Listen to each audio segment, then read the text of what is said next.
Hello guys, so today I'm going to be reading Dragon Hoops. So let's get started. Prologue, Mr. Yang. I hated sports ever since I was a little kid, especially basketball. Games usually started off well enough. Wow, a dragonfly, but inevitably, Gene, heads up. Wham, ow, and the pain wouldn't be limited to my fingers. You gotta learn how to handle a bullet pass stick. My junior high nickname. I used to be really skinny. What can I say? I'm just not a sports kind of guy. I'm a story kind of guy. Comic book stories specifically. The stories I know what I'm going to get. Heroes being heroic, villains being villainous, but triumphing in the end, and no jammed fingers along the way. In a well-crafting story, everything makes sense, which is more than I can say for sports. After I graduated from college, I began writing and drawing graphic novels. I wanted to tell stories of my own. Around the same time, I also became a high school teacher. This is where I teach. Bishop O'Dwud High School in Oakland, California. So here's the thing about growing up. As you get older, you generally spend less and less time with people who aren't your kind of people. Case in point, our faculty lunchroom, nerdy teachers, drama teachers, PE teachers. Even we teachers tend to stay with our own where we're most comfortable. But every now and then something makes you leave. 2013. What's in the box, Daddy? Something cool? A present? I think it might be my new graphic novel. Congratulations, Sonny. Oh, I wish it was a present. Yay! My last graphic novel took 6 years to finish. Weekdays, nights, and weekends. Comics, teaching, family. It was an awful lot of work, but it gave the last 6 years of my life a certain balance. We should celebrate in the out burger. Yay! Everybody in the van. It's a year later in the fall of 2014, and yet I have yet to start a new graphic novel because I'm not sure what to write about. What if I run out of stories?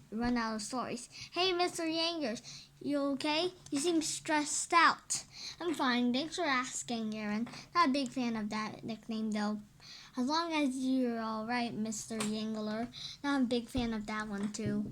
That one either, Todd. I can't wait for the basketball season to start. I know, biggest story on the campus this year. Lately, I've overheard a lot of conversation about baseball in the hallways. Story I've intrigued, but they're talking about sports. Hun, you're still awake. Inspiration isn't something you can really control, is it? It hits when it wants to hit. What are you talking about? What if I'm all out of stories? Oh, come on. Stories are all come on. Stories are all around us. The coach of the varsity men's basketball team is a guy named Lou Ritchie. Lou and I have talked a couple of times, but we don't know each other all that well. To be honest, he's not the kind of person I'd normally be friends with. I couldn't imagine him in high school. You gotta learn how to handle a bullet pass stick. I put off talking to him for weeks. A narrow strip of road runs through the middle of the campus. The classroom buildings are on one side and the gym is on the other. I rarely had to cross it. Step. Coach Luo's office is this way? Down the stairs, yeah. Sounds like a dungeon down here. Clang, clang. Kids await training. Knock, knock. Hey, Luo. Yang wants to shake, wants to pound. It's awkward. Shake. What's up, bro? Maybe this is weird, but I keep hearing people talk about your team this year. That's because you were about to win state, Yang. You were looking for your next book about us. Haha. I'm not totally sure what state even means. You got a minute to talk? Sure, bro. Have a seat. Our first conversation lasts almost an hour, but 10 minutes in, and I already found my next story. Chapter 1. Coach Lou. So when did you come to Old Wood? Talking notes on the iPhone. As a coach, 2001. Badma Ulum. Yang, class of 89. A week later, I find a yearbook from Lou's freshmanship in the journalism classroom. Whoa. Young Lou doesn't look the way I'd expected. He kind of looks like a young me. His name isn't what I expected either. When we talk again, I asked him about it. So Lou is short for Luen. Yep. Used to get called Stu Ellen. Haha. But my full name is Luen Blackmon Ritchie. Luen and Blackmon Ritchie first came to the Bishop Old Wood High School in the fall of 1985. Back then, Old Wood has a reputation as the high school on the hill. It's where the rich, bright kids went. I did not want to be here. I wanted to go to the public school where all my friends were, but my mom made me come. Best decision she ever made. As a freshman, Lou didn't look like much. Baby afro, big glasses, baby face, skinny legs, 110 ill. Some of the kids at Old Wood liked to give him a hard time. They said I was a Mars Blackmon lookalike. Mars Blackmon was a character from the director Spike Lee's Air Jordan commercials, popular in the 80s and 90s. Is it the shoes? Mars was a Michael Jordan sidekick. Money's got to be the shoes. No, Mars, played by the lead himself, he provided the contrast. Jordan looked like a world-class athlete no matter what. So next to the skinny short and the spectacled Mars, Jordan was a god. Wait, Mars the Blackmon, isn't your middle name Blackmon? Yep, just one of those weird coincidences. During Lou's freshman year, the Old Wood varsity men's basketball team made it to the California State Championship. In the 80s, state used to be held at the Oakland Coliseum Arena. I was at that game as a fan, and went to all of the games as a fan. I remember being like, what? The Coliseum is where the Golden State Warriors play. I didn't know high school teams could play there. But there I was watching my friends, kids I went to school with, and playing under those bright lights. Swish! Yeah! Despite Old Woods lost that day, or maybe because of it, something snapped inside of Lou. I wanted to play under those bright lights. Not just play, I wanted to win. Lou set his mind on basketball. Mike Bowler, athletic director. Sure, I remember him as a kid. A gym rat, couldn't get him to leave. His hard work paid off. At his junior year, Lou has grown a few inches taller and a whole lot stronger. Cooler haircut, contact lenses, peach fuzz mustache, stronger legs. 150 pounds. He'd earned a place as on the varsity squad as a backup point guard. His teammates fought hard all along this season long. They made it. They're about to play for the state championship under those bright lights.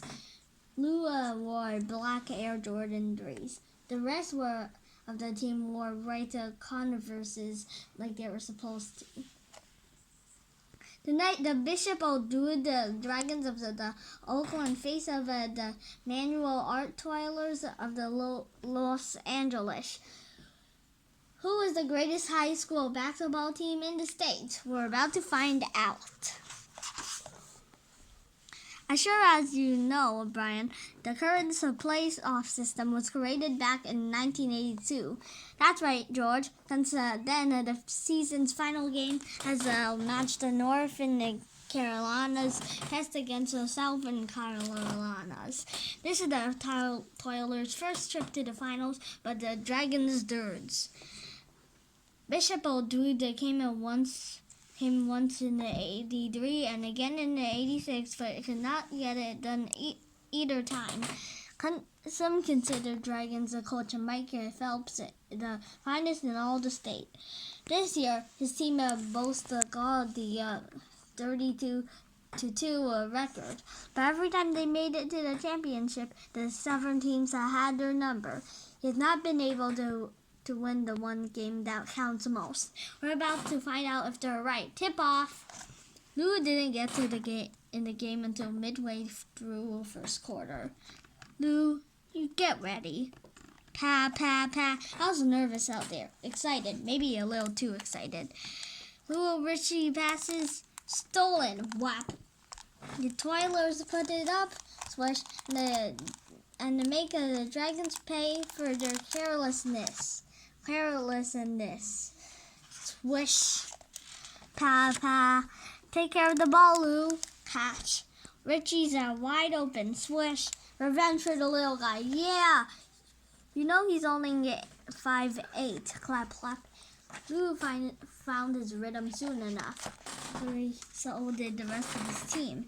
Richie hits another one. Great week of side block. Mike slams it home. Bar. Halftime.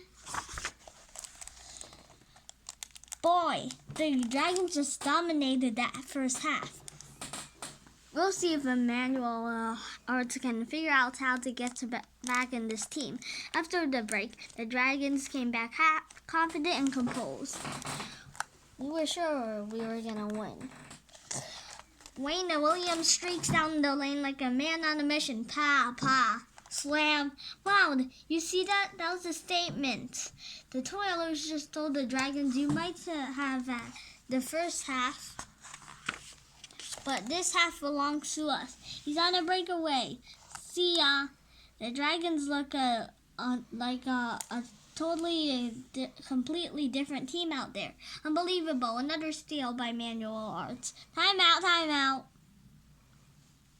My goodness, what a game. This is it, gentlemen. Every practice, every game, every ounce of sweat we have poured into this season, it all comes down to these last 7 seconds. Get that ball inbounds. Don't let them touch it. Then whoever gets it, makes something happen. 1, 2, 3, Dragons. I left the huddle early.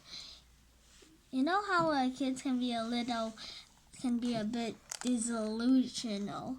Hey, Mr. Announcers, you can tell everybody down in that Southern California that loser Richie's about to bring the championship for the Northern California. I inbound the ball. I fade back and get it. Pa, pa, pa.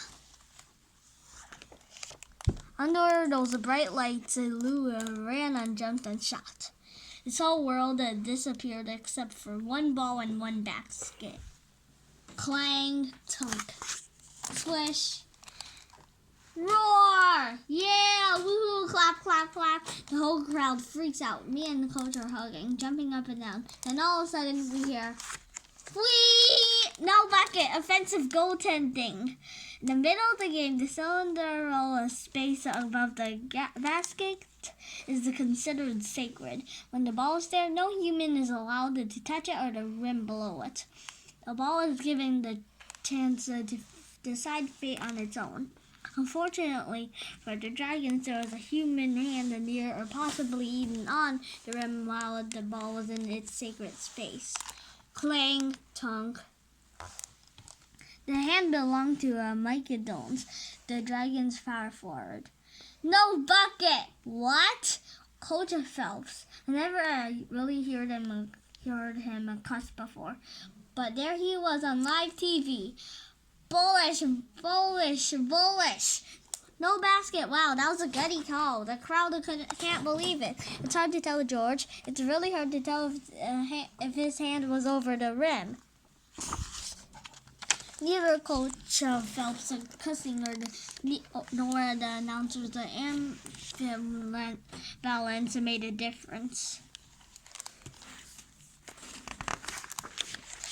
The next year, the Bishop Druid Dragons made a push for the state once again. They didn't make it. Blue went on to play in the college at first as UCLA,